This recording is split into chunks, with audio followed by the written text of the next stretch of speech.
Hello. Hello. And welcome to After the Epilogue, a book podcast. From our yearly reading wrap-ups to our opinions on popular books, we are centered around anything and everything book-related. So if you're a reader like us, make sure you stay tuned. I'm Maddie. And I'm Maya. So, the age-old question that I'm sure everyone is dying to know. Of course they are. What is Madeline Glenn's favorite book? This has an easy answer. The Song of Achilles. I think it's because how beautifully it's written and the different interpretations that people can have of the book that make it so special. Yeah. I think that's also probably my favorite now. Mm-hmm. But as of 3 days ago. It's such a good book. It's really good.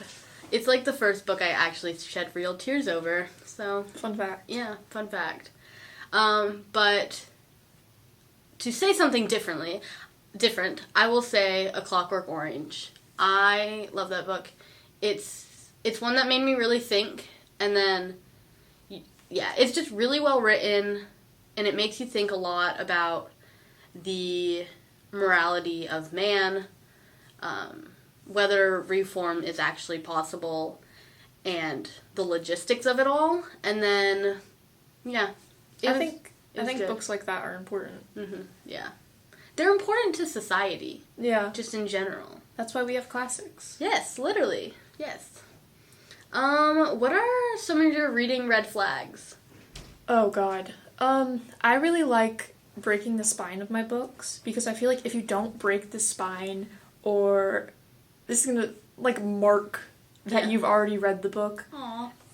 It gives you, a kind of nostalgic feeling when you're looking back, annotations, and you're looking back and you're seeing your annotations that maybe you wrote, 3 years ago when you first read the book, and you see where you cracked the spine, or when you accidentally tore a page. For me, it doesn't make me as mad as it does. It gives me a little feeling of nostalgia. Mm-hmm. See, I am conflicted on that, because I have... This is probably a reading red flag. I have, an Alice Oseman collection. So I have all of her books, multiple copies. Love them to death. But, whereas my Harry Potter books, we have 2 sets of the series. I have, 2.5 sets of the series. Of course you do. But my 4th, Goblet of Fire, it's missing, 5 pages in the beginning and 5 pages in the end, including the cover, just because of how worn it is. 5 pages? Well, it's the cover, the end page, all of the before the book starts. Maybe the first page. I don't know, but it is that feeling of how much I carried that book around, and the journey it kind of went on with me. Because that was the first book that got me into reading. Not Goblet of Fire, but Harry Potter. Yeah. And that isn't even my favorite Harry Potter book. I don't know what happened. I don't know where that book went. Maybe it just took you extra long to get through. Yeah, but it's a story about me reading a story. Yeah. It's art. It is. It's very fun. I like worn books and buying them from thrift stores. Yeah. It's fun. My Prisoner of the Azkaban copy is also taped covers from back to. My Harry Potter books have been through it, but then I have the Hufflepuff collector edition series, and those are in perfect condition. As usual. So, yeah. I'm very all over the place. And, I used to, also a red flag, I used to, dog-ear pages. Me too. And then I made my own bookmarks, and now that's what I use, so. I usually use, the receipts you use to buy with the books. Mm-hmm. Because I usually have nothing else. That's One what time I I do. used a tissue. Oh, yeah? It wasn't used. Would it not rip? I just kind of folded it up. And then that's valid. Put it there. Yeah. When we would check books out from the library, you'd get, a receipt when you, scan them. And I would always use those as my, ones. Bookmarks. Yeah. I was what is the word? I don't know. Any other red flags? Probably. Instead of, actual writing, actual annotations, the metaphor in this book means I just write a lot of, okay, slay, okay, girl. Lol. Yeah. Yeah. I don't know if that's a red flag, but that's what I do. Yeah. And I feel like people always think I look so smart, just with my book, and I'm writing in it. No. I think it's fun. Actively reading Red, White, and Royal Blue. Loving it. It's so good. but my whole camera roll is just pictures of screenshots from the book because I didn't annotate this copy. Yeah. And so I'm just, like, taking photos, and I'm sending you most of them. I love it. But, it's just, like, my favorite moments, and, yeah. That's why you gotta tab them. Yeah. And I need to, but whatever. I'm sure we'll have an episode over annotations. Yes. What are your comfort books or comfort characters? Or let's start with comfort books. For comfort books, I like just a bunch of fluffy little romances. I don't know who the author is, but there's this one series, and there's, like, 3 books, and it's Anna and the French Kiss, and then Lola and the Boy Next Door, I think, and I don't remember the third one, but they were all really good, and they just made me, like, genuinely happy, because it's just this fluffy little romance, and that's so sweet. nothing bad happened. Well, you know, there was obviously a There's plot, yeah. but it wasn't, like, so bad that it made me want to put the book down and scream. Yeah. For me, if you had asked me, like, a year ago, it would have been Harry Potter, because that's just the nostalgia and going back and reading it, like, smiling, laughing. Like, it's cute. Like, it reminds me of my childhood that I'm still living, because I'm not that old. But, Okay.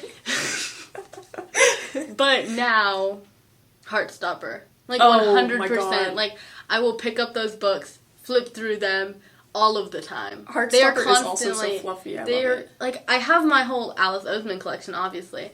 And so they have a place on a bookshelf, but they are constantly on the window ledge, I don't know what it's called, right next to my bed. So I can just, like, as someone who does not own any of the Alice Oseman verse books, except for the Heartstopper yearbook, which was gifted to me by my lovely friend Maya Ortiz.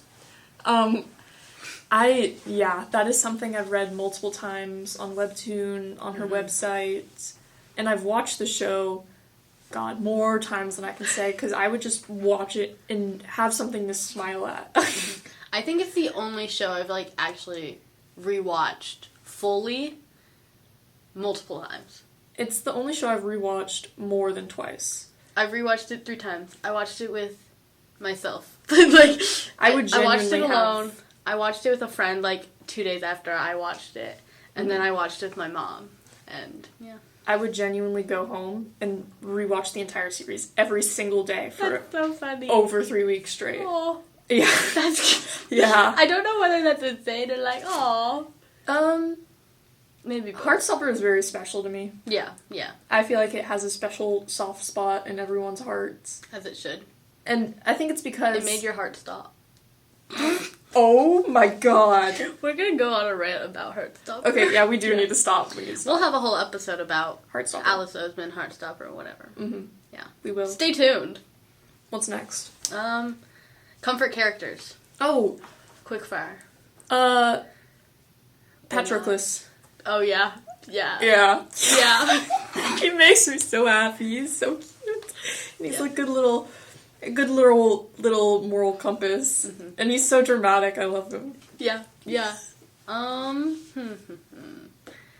Michael Holden. And Nick Nelson. Yeah. Michael Holden from Solitaire.